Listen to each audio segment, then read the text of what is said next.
এই দেশ আমি চাই না বন্ধুরা। আপনারা কি চান? যে দেশে বঙ্গবন্ধুর মতো একজন মহান নেতা, হায় রে হায় বাংলাদেশ, হায় রে হায় বাঙালি জাতি। একটা লোক জীবনের যৌবন কারাগারে কাটিয়ে ফাঁসির মঞ্চে গিয়ে বাঙালিকে শিখিয়েছে তুমি কে আমি কে, বাঙালি বাঙালি।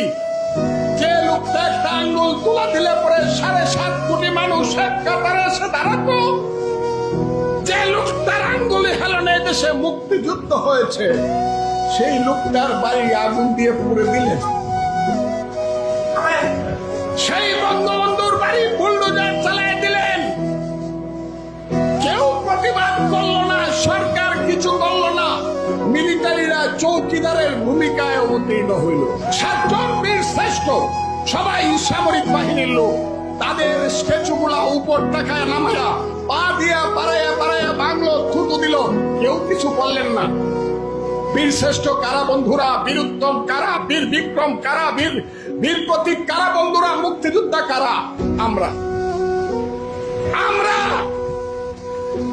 এইখানে যারা বসে আছেন তারা, এইখানে যারা বসে আছেন তারা কি এই দেশে এইভাবে অপমানিত হয়ে মৃত্যুবরণ করতে চান?